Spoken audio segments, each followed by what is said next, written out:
এটা মুখ্যমন্ত্রীর লিস্ট, এটা স্কুল সার্ভিস কমিশনের লিস্ট নয়। আমি বারবারই বলছি, তো মুখ্যমন্ত্রী বিধানসভায় আইন পাস করুন না যে কোর্টটাকে বন্ধ করে দিন। কোর্টে যদি কেউ গিয়ে বাধা দেয় বলে মুখ্যমন্ত্রীর অভিযোগ থাকে, দেখুন ওনার যদি না হয়, আমার মনে হয় ওনার পদত্যাগ করা উচিত। উনি কি চাইছেন না যে কোর্টটা থাকুক? এই লিস্টটা সম্পূর্ণ বেআইনি লিস্ট, আপনাকে আমি বলতে পারি। সুপ্রিম কোর্টের রায়ে ওরা লিস্ট বার করেছে, কিন্তু লিস্টে কারা কি, তাদের পজিশন কি, সেটা বেরোয়। তাই জন্য এটা নিয়ে ভবিষ্যতেও প্রশ্ন। নির্লজ্জ বেহায়া যদি কোনো রাজনৈতিক দল থেকে থাকে, সেটা তৃণমূল। বিক্রমদা, আপনাকে মাধ্যমে স্বাগত। দাদা, এই যে অযোগ্য যারা চাকরি করতেন, যারা, তাদেরকে নিয়ে আজকে দেখলাম মুখ্যমন্ত্রী নতুন একটি পরিকল্পনার কথা বললেন, এবং তিনি বলছেন শিক্ষক হতে না পারলে অত্যন্ত গ্রুপ সিতে যাতে তারা কাজ যাতে পায়, সেক্ষেত্রে তিনি আইনি পথে দেখবেন এই বিষয়টা পুরো। দেখুন, ইচ্ছাকৃতভাবে মুখ্যমন্ত্রী বাংলার ভবিষ্যৎ শেষ করতে নেমেছেন। বাংলার বেকার যুবক যুবতী এবং চাকরি প্রার্থী এবং চাকরি হারা তাদের জীবনও তিনি শেষ করতে চাইছেন, এবং জনগণের পয়সায় বেআইনি নিয়োগ দিয়ে, আপনার আমার করের টাকায় বেআইনি নিয়োগ দিয়ে সাধারণ মানুষ এবং যারা জেনুইন কেনে তাদের জীবনটাও তিনি শেষ করে দিচ্ছেন। এই যে এই কথাটা উনি বললেন যে যারা টেন্টেড ক্যান্ডিডেট তাদেরকে তিনি গ্রুপ সি গ্রুপ ডিতে আবার চাকরি দেওয়ার ব্যবস্থা করবেন। তার মানে তারা স্কুলে প্রমাণিত হয়ে গেল, স্কুলের কাছে যখন তারা যাবে, যে তারা টেন্টেড। প্রথমত এই লিস্টটাই গোলমেলে লিস্ট, আমি প্রথমের থেকেই বলছি। তারা ছিলেন টিচার, এখন ডিমোশন পেয়ে হয়ে যাবে গ্রুপ সি গ্রুপ ডি।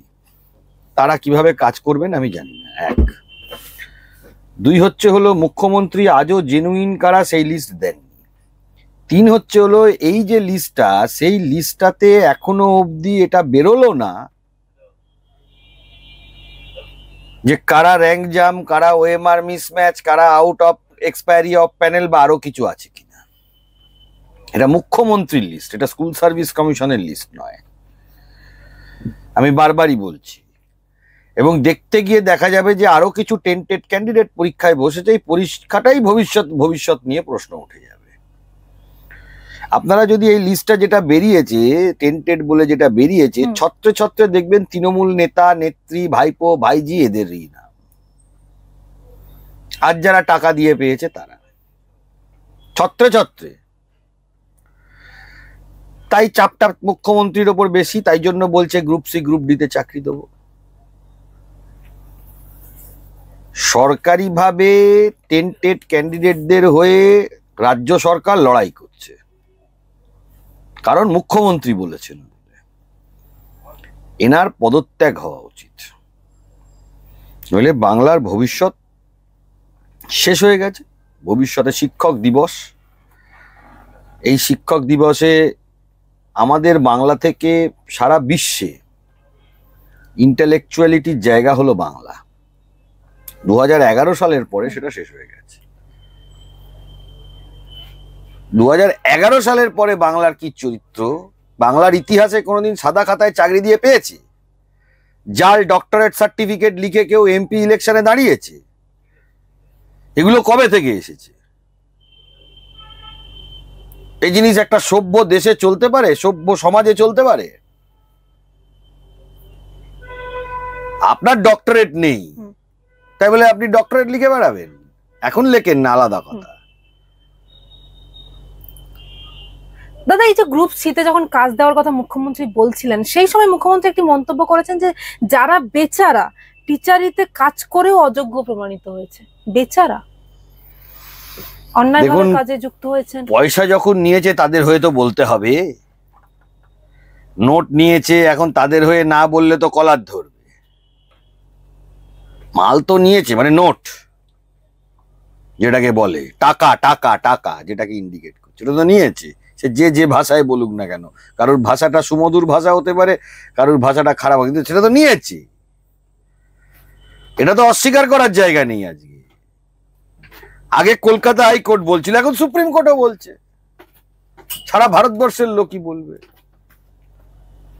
দাদা মুখ্যমন্ত্রী বলছেন যে 21,000 শূন্য পদ রয়েছে, কোর্টে গিয়ে নিয়োগে বাধা দেওয়া হচ্ছে।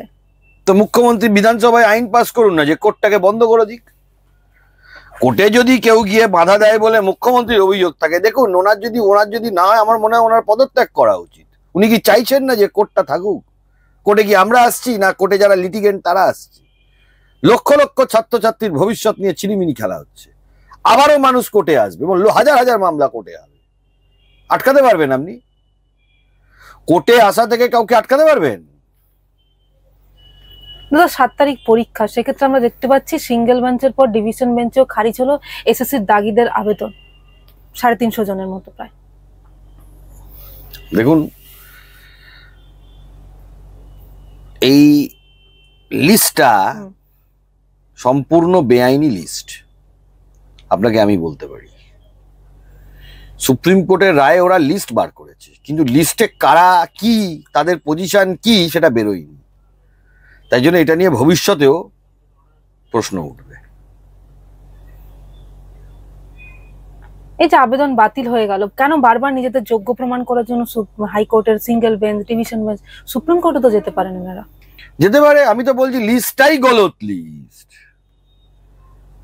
যারা চাকরিতে বসছেন, পরীক্ষায় বসছেন, যদি আপনারা যারা যারা এই 3 লক্ষ 4 লক্ষ ছাত্র যদি তৃণমূলের কেউ পরীক্ষায় বসে আপনারা দেখেন, তাদের উদ্দেশ্যে বলবো লিখিত অভিযোগ করুন।